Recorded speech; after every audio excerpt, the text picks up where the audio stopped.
안녕하십니까. 방주교회 성경대학 사도행전 강의를 맡은 김지현 목사입니다.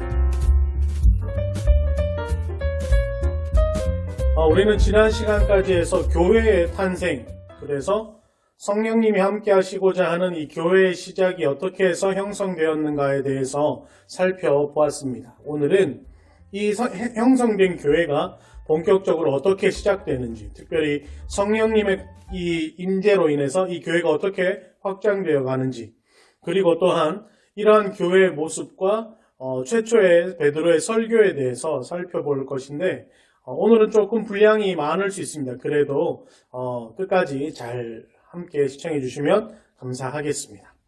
오늘은 특별히 4가지로 이야기가 진행이 됩니다. 첫 번째는 성령의 오순절 성령의 강림 사건, 두 번째는 베드로의 설교, 그리고 이 베드로의 설교에 이어진 베드로가 회개를 선포하는 것, 세 번째, 그리고 네 번째가 바로 초대교회 공동체 모습을 드러내고 있습니다.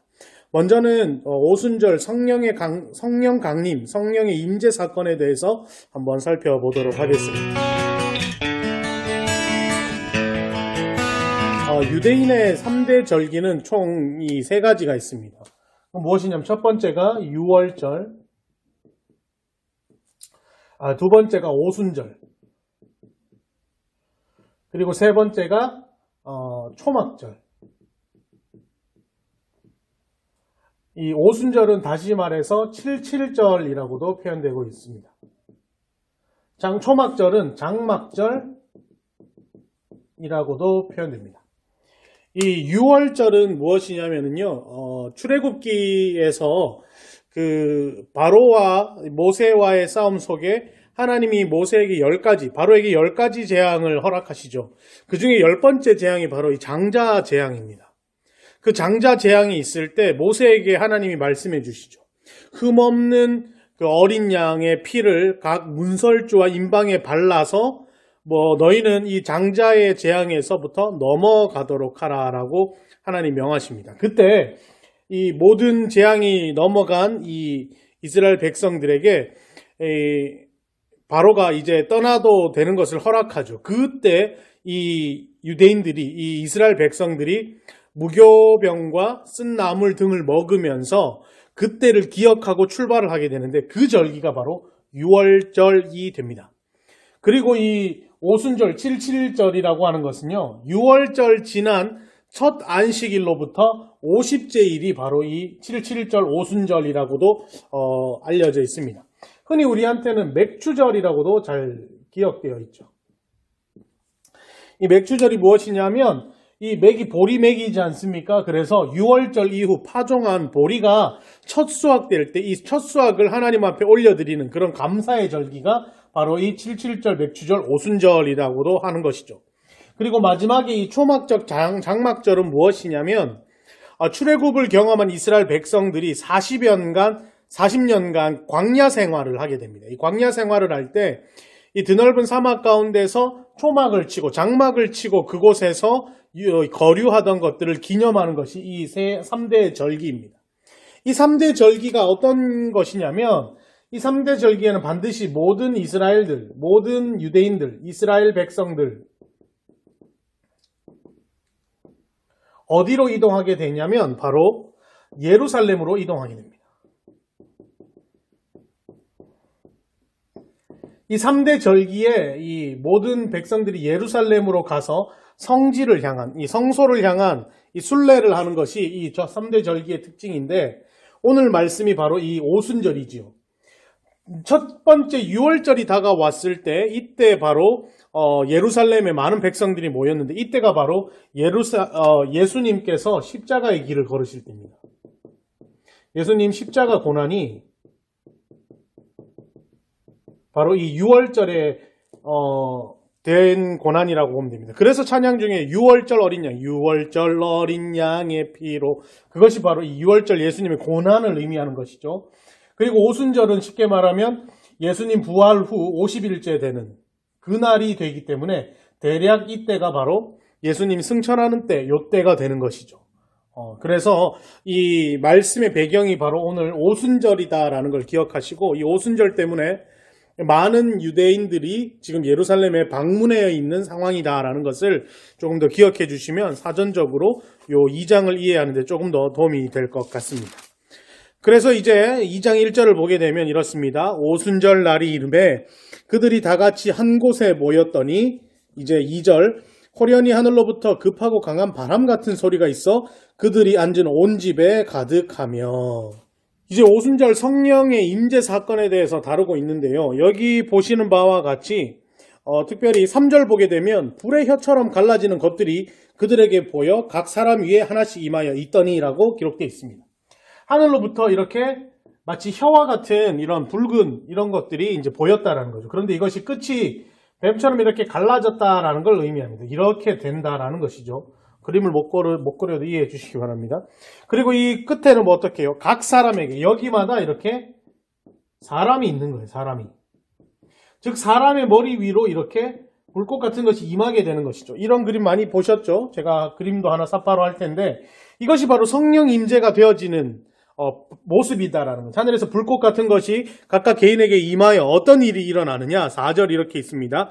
그들이 다 성령의 충만함을 받고 성령이 말하게 하심을 따라 다른 언어들로 말하기를 시작하니라 라고 기록되어 있습니다. 성령이 임하시게 되자 이제 가장 중요한 것, 각각 다른 언어들로 말하기를 시작하였다라고 기록되는 것.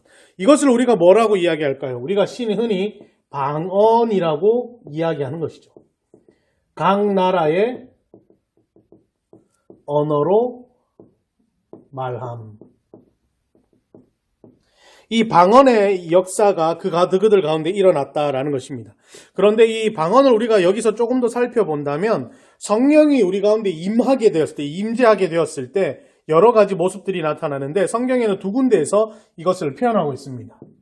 성령의 은사라고 이야기해서 은사장이라서 두 군데 나오는데 첫 번째가 어디냐면 로마서 12장 6절에서 8절 그리고 두 번째는 고린도전서 12장 4절에서 11절 이 두 군데에서 성령의 은사에 대해서 이야기하고 있습니다. 첫 번째 이 로마서로 보게 되면은 뭐 예언과 섬기는 일, 가르치는 일, 위로하는 일, 다스리는 일, 긍휼을 베푸는 일 등이 바로 이것에 해당되고 또한 고린도전서에서 말하는 것은 지혜와 지식과 믿음과 병고침, 능력 행함, 예언함, 영분별, 방언 통역 즉 우리가 행하고 있는 대부분의 일과 그런 마음들이 성령님이 우리에게 주시는 행동임을 분명하게 기록하고 있는 것이 바로 이 은사장입니다.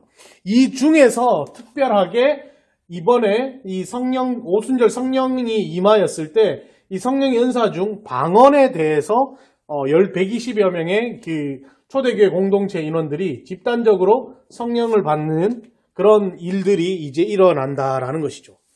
이제 이러한 일들이 일어났을 때 이것을 누가 들었느냐? 오순절이기 때문에 그 자리로 각국에서 올라온 유대인들이 이 소리를 듣게 되었다라는 것이죠. 말씀을 보게 되면 이렇게 기록하고 있습니다. 2장 6절 말씀. 이 소리가 나매 큰 무리가 모여 각각 자기의 방언으로 제자들이 말하는 것을 듣고 소동하여 다 놀라 신기하게 여겨 이르되 보라 이 말하는 사람들이 다 갈릴리 사람이 아니냐라고 기록되어 있죠. 제가 간략하게 이스라엘의 지도를 한번 그려보도록 하겠습니다.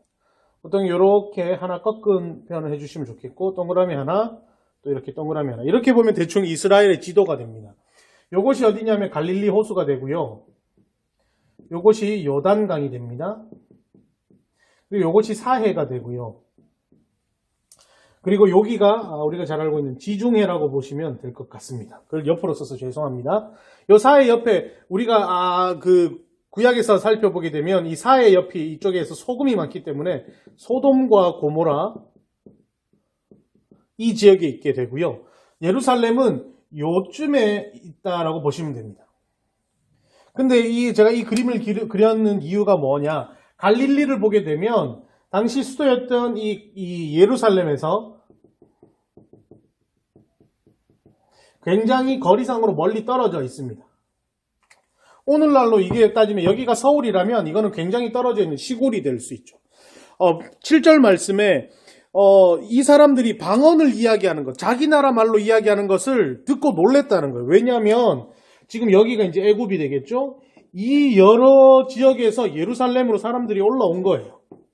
사람들이 올라와서 이제 모여서 이 120명의 초대교회 공동체 사람들이 각각 자기네 말로 말하는 것을 듣게 되는 거죠. 놀라워하는데 이것을 누가 말했느냐? 이 사람들은 갈릴리 사람들이 아니냐라고 이야기하는 거죠. 갈릴리 사람이라고 말하는 것은 어떤 의미가 있냐면 요거를 우리가 좀 살펴볼 필요가 있습니다. 요한복음 1장 46절에 보게 되면 이런 말씀이 있어요.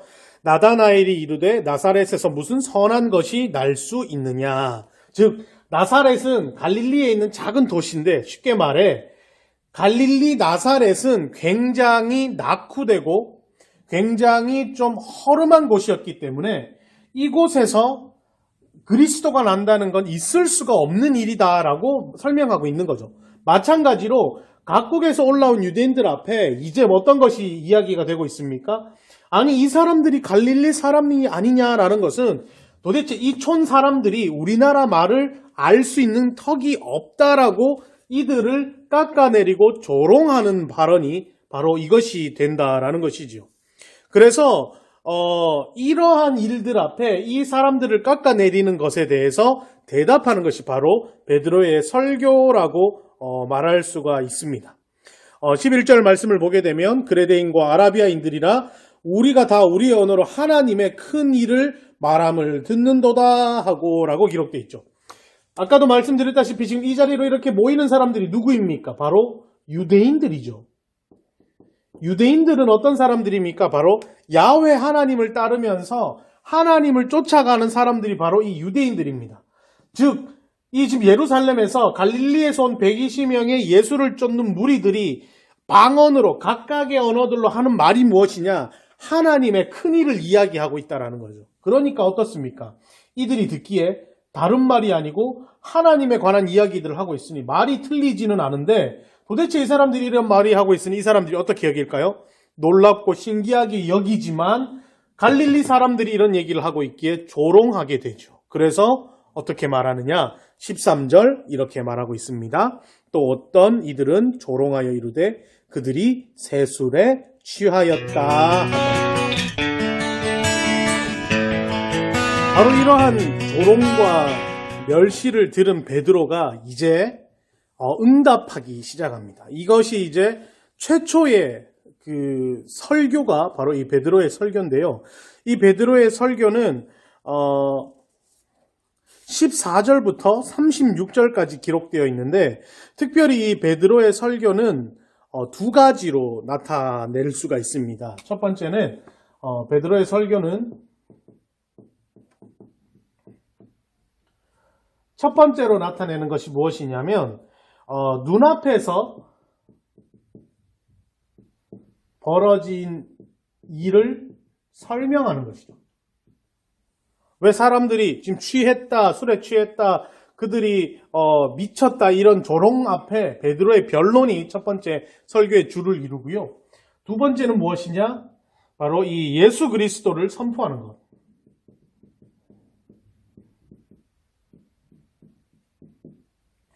이것이 바로 베드로의 설교의 주를 이루는 두 가지입니다. 특별히 눈앞에서 벌어진 일을 설명하기 위해서 어떻게 대답을 하느냐. 첫 번째가 술 취하지 않았다라는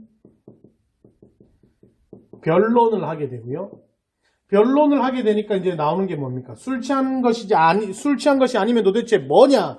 이것은 예언이 성취되는 것이다. 이러한 것이 바로 첫 번째입니다. 그리고 두 번째는요, 예수 그리스도를 선포하는 거죠. 우리가 일어나는 예언이 성취되는 것인데 도대체 그럼 무엇이냐? 바로 예수 그리스도에 대한 이야기인데요. 예수 그리스도의 이 이야기는 저는 자연스럽게 첫 번째는 증명이 됩니다. 무엇일까요? 바로 이 메시아가 예수 그리스도라는 그것이 첫 번째죠. 두 번째는 뭐가 될까요? 두 번째는 바로 예수 그리스도의 십자가 사건이 됩니다.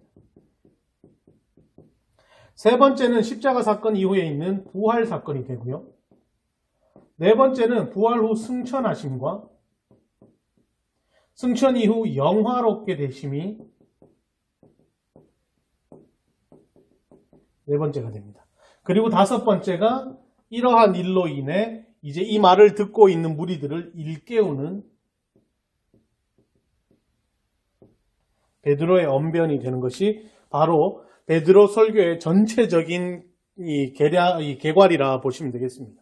오늘 이 모든 것을 함께 다룰 텐데요. 먼저 이 술 취한 것이 아니라 어떤 것인지 변론하는 모습들을 먼저 살펴볼 수 있습니다. 14절 말씀을 한번 같이 읽겠습니다. 베드로가 11사도와 함께 서서 소리를 높여 이르되 유대인들과 예루살렘에 사는 모든 사람들아 이 일을 너희로 알게 할 것이니 내 말에 귀를 기울이라. 15절요. 때가 제 삼신이 너희 생각과 같이 이 사람들이 취한 것이 아니라. 조금 전 제가 말씀한 것과 같이 이제 베드로는 첫 번째 술 취하지 않았다는 것을 이제 증언하고 있습니다. 첫 번째 술 취하지 않았다. 근데 이 말의 대상을 우리가 먼저 살펴볼 필요가 있습니다. 14절에 이 베드로의 설교를 듣는 대상이 누구라고 나옵니까? 유대인과 예루살렘에 사는 모든 사람들이 되죠. 유대인과 예루살렘. 지금 유대인과 예루살렘 사람, 지금 절기가 오순절이기 때문에 온 지역에서 다가온 유대인들이 있고 또 예루살렘, 즉 이 예루살렘이라는 도시에 살고 있는 사람들이 바로 이 사도 베드로의 설교에 있어서 대상이 된다는 거죠. 그리고 이들, 이 술 취했다라고 말하는 사람들 앞에 지금 시기가 몇 시라고 이야기하고 있냐면 15절 말씀에 3시다라고 하는 거죠. 3시면은 대략 몇 시냐면은 오늘날로 따지면 오전 9시가 됩니다. 생각해 보십시오. 지금 이 유대인과 예루살렘들이 저 멀리 아까 설명했던 갈릴리에서 온 이 사람들을 어떻게 한다고 했나요? 조롱하고 업신여기고 있죠. 그렇기 때문에 오전 9시 쟤들 지금 벌써부터 술에 취해 있다라고 조롱하는 것이죠. 이 유대인들을 의미하는 또 하나의 그것이 있다면 그건 무엇입니까? 경건이지. 하나님을 찾아가고 하나님을 알아가기 때문에 이들은 경건한 삶을 살아갑니다. 율법이 있기 때문이죠. 근데 갈릴리에서 온 사람들은 어떻게 해요? 이들은 미천하고 경건하지 않다라고 여기기 때문에 경건한 유대인들이나 예루살렘 사람들이 봤을 때 그들은 이 오전 9시에 충분히 술 취할 수 있다라고 이것 또한 업신여기는 표현이 되는 것이죠. 그러나 베드로가 하는 말은 무엇입니까? 우리도 유대인들이기 때문에 오전 9시부터 술 마시는 일은 없다라고 첫 번째 그것을 먼저 반박하는 것이다. 우리는 취한 것이 아니다라고 말하는 게 첫 번째죠. 그렇다면 우리가 취하지 않았으면 어떠한 일이 있느냐? 바로 이것입니다. 16절 말씀 한번 읽어볼까요? 이는 곧 선지자 요엘을 통하여 말씀하신 것이니 일러스되. 베드로는요, 지금 우리가 술 취한 것이 아니고 이것은 누구요? 요엘 선지자를 통하여 이것은 예언된 것이다라는 것을 분명하게 밝힙니다. 이 요엘서 이거 어디에서 나오냐면 요엘 2장 28에서 29절에 나오는 이 말씀인데요. 여기서 중요한 포인트만 제가 말씀드리겠습니다. 지금 과거의 모습이 있죠. 과거의 모습이 무엇입니까? 하나님과 함께하는 날입니다. 야훼 하나님, 이 하나님과 함께하는 삶. 이때는 어때요? 직통 계시 받고요, 선지자들이 활동하고요, 직접 하나님 말씀하시고 선지자들이 활동하고 하나님의 음성을 가지고 이런 일들이 일어나는 게 과거였죠. 그런데 요엘이 뭐라고 얘기합니까? 여호와의 날. 혹은 때가 임하면 어떤 것이 임하느냐? 바로 하나님의 영이 이들 가운데 임하면 어떤 일이 일어나느냐? 첫 번째, 자녀들은 어떻게 하는가? 예언할 것이고, 그 다음에 젊은이들은 어떻게 할 것이냐? 환상을 보고, 세 번째, 늙은이들은 어떻게 될 것이냐? 꿈을 꾼다. 이것이 바로 요엘의 여호와 날 때 일어날 것이죠. 그럼 이러한 일이 일어나면 어떻게 되느냐? 종말의 때가 온다. 메시아가 임하셔서 종말이 임한다라는 게 과거 이러한 이 논리였다라는 거죠. 요엘은 이러한 환상을 보고 선지자로서 예언을 했다는 겁니다. 이것은 찬양으로도 잘 나와 있는 거죠. 마지막 날에 자녀들은 예언할 것이요 청년들은 환상을 보고 아비들은 꿈을 꾸리라 주의 영이 임하면, 이런 찬양 듣고 기억하고 계십니까? 즉 여호와의 날, 그 날이 임하면 이러한 일들이 일어난다라는 거죠. 다시 말해 뭡니까? 지금 이러한 삶 속에서 이런 때가 임하면 종말이다라는 거죠. 그게 바로 여호와의 날을 의미하는 거라라고 이 요엘서에서 말했던 것이 있습니다. 사도 이 베드로는 바로 이때를 이야기하는 거죠. 지금 우리가 술 취한 것이 아니라 하나님의 영에 의해 감동받았다라고 이야기하는 것입니다. 이 예언이 지금 일어났다라는 것이죠. 그래서 우리가 지금 술 취한 것이 아니라 이러한 예언 속에 우리가 지금 성령의 은혜를 입은 상황 속에 있다라는 것을 먼저 누구에게요?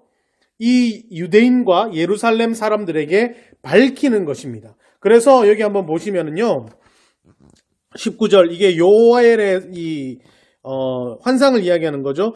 또 내가 위로 하늘에서는 기사를 아래로 땅에서는 징조를 베풀리니 곧 피와 불과 연기로다. 아까 이 말씀드렸죠. 요엘의 때는 종말의 때를 의미하기 때문에 이런 환상이 있다라는 거죠. 그렇기 때문에 20절 뭡니까? 주의 크고 영화로운 날이 이르기 전에 해가 변하여 어두워지고 달이 변하여 피가 되리라. 그러니까 뭡니까? 이러한 때가 이르기 전에 이미 종말이 오고 요렇게 되는 사람들은 구원을 받겠다라는 것이죠. 그래서 21절이 중요합니다. 21절 한번 같이 읽겠습니다. 시작. 누구든지 주의 이름을 부르는 자는 구원을 받으리라. 하나님의 영이 임하여 여호와의 날 종말의 때가 임하면 그때에는 어떻게 해요? 이 중요합니다.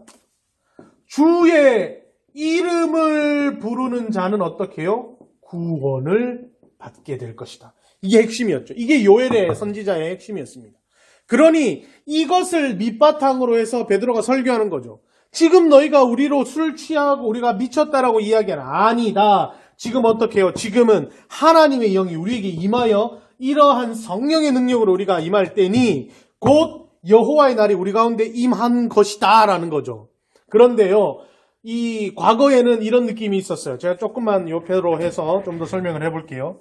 과거에는요 이랬습니다. 과거는요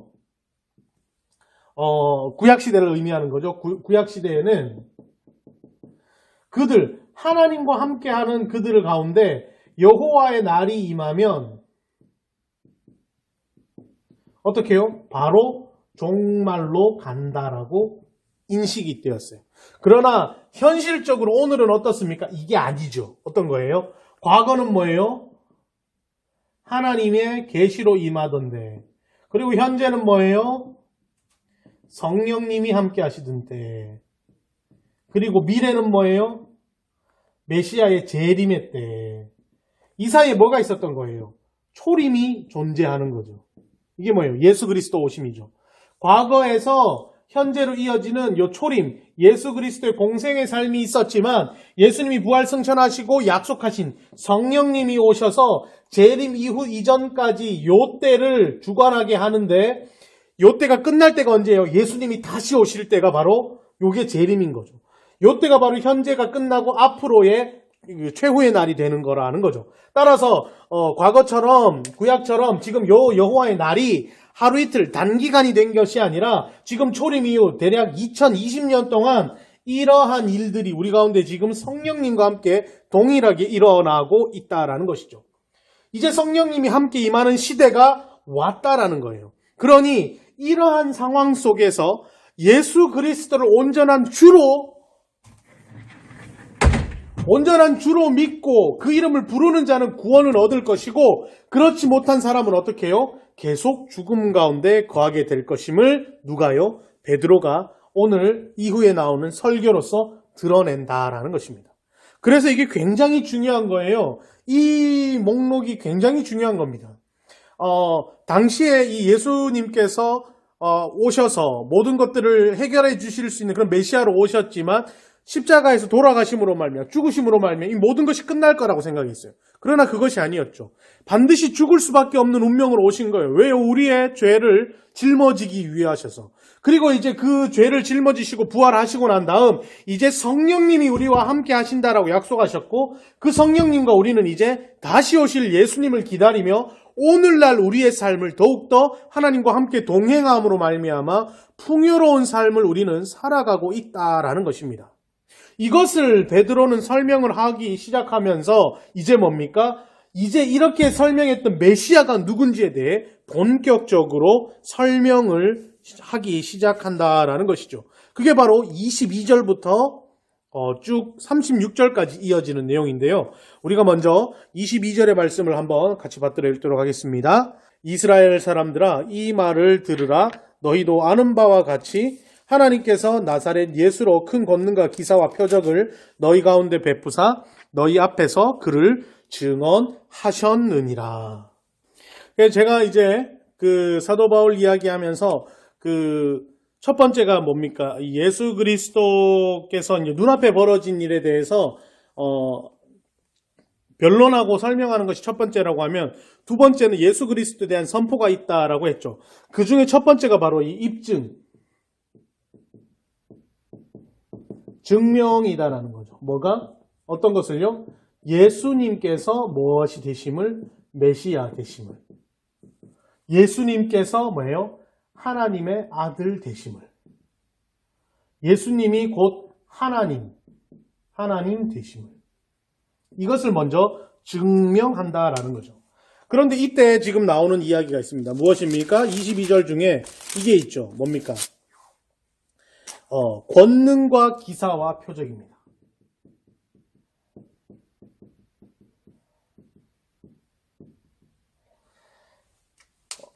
사람들은요, 이 권능과 기사와 표적을 보게 되면 무엇이라고 여깁니까? 이것은 하나님께 속한 것이다 라고 여기는 거예요. 그래서 막 놀라운 기적들이 일어나면 난리가 나는 거예요. 그래서 예수님께 사람들이 묻잖아요. 표적과 기사를 이루는데 그때 예수님 뭐라고 얘기합니까? 아둔한 자에게는 요나의 때만큼의 그런 것이 없다라고 이야기하는 장면도 나오죠. 즉 세상 사람들은 이것을 바라고 요구하고 있어요. 왜일까요? 이것이 곧 여호와 하나님께 속한 놀라운 능력이기 때문입니다. 그런데 오늘 성경에서 뭐라고 얘기합니까? 이것을 누가 일으켰다고요? 누가 이것을 일으켰다고요? 바로 예수님이 일으켰다라는 거예요. 사도 베드로는 이것을 이야기하는 거예요. 권능과 기사와 표적이 어떻게 일어납니까? 크게 세 가지로 나타나는. 첫 번째 뭐예요? 병 고침. 두 번째는 뭡니까? 죽은 자를 살리심. 세 번째는 뭡니까? 귀신을 쫓음. 이러한 모습들을 통해서 이미 예수님께서 너희 앞에서 권능과 기사와 표적들을 드러내지 않았느냐라는 거죠. 예수님께서 지금은 죽으시고 일 없으시지만 이러한 모습을 다 지켜본 우리가 바로 내가 뭐예요? 이런 것들의 증인이다라는 거예요. 그러니 제일 먼저 이 땅에서 지금 십자가에 달린 예수 그리스도가 누군지에 대해서 먼저 설명하는 거죠. 이 설명은 뭡니까? 곧 예수님이 메시아 되시고 예수님이 하나님의 아들이시고 예수님이 곧 하나님 되시는 그것이 권능과 기사 표적으로 이미 우리 가운데 입증되었다라는 게 바로 이 첫 번째 예수 그리스도의 입증이 됩니다. 예수님께서 예수님 되셨다라면 이 다음에는 뭘까요? 아까 이야기했다시피 두 번째는 바로 십자가 사건이 되겠죠. 23절의 말씀을 같이 한번 받들어 읽겠습니다. 그가 하나님께서 정하신 뜻과 미리 아신 대로 내준 바 되었거늘 너희가 법 없는 자들의 손을 빌려 못 박아 죽였으나. 바로 두 번째 아까 제가 말씀드렸던 십자가 사건이죠. 이 베드로 제자들이 이해하고 있는 십자가 사건을 우리가 좀 더 살펴볼 필요가 있습니다. 베드로는요 이 예수 그리스도의 십자가가 내가 이제 그때가 가까이 왔다라는 예수님의 말씀에 베드로가 뭐라고 이야기하겠습니까? 여호와여 그런 일은 절대 일어나지 않을 것입니다라고 이거를 막고자 이 모든 것을 멈추게 하고자 했던 사람이 바로 이 베드로였죠. 그런데 이 베드로에게 예수님이 뭐라고 말씀하십니까? 사단아 내 뒤로 물러가라. 이것은 너의 일이 아니라 하나님의 일인데 네가 사단의 역할을 하고 있다라고 이야기하셨죠. 그 이야기를 듣고 십자가 달리시고 또 부활하신 예수님을 바라본 베드로는 이제 이 십자가 사건을 어떻게 바라보고 있느냐? 놀랍습니다. 다시 한번 23절을 보게 되면 이 포인트가 두 가지예요. 그가 하나님께서 첫 번째 뭡니까? 정하신 뜻. 정하신 뜻. 그리고 미리 아신 대로라는 거죠.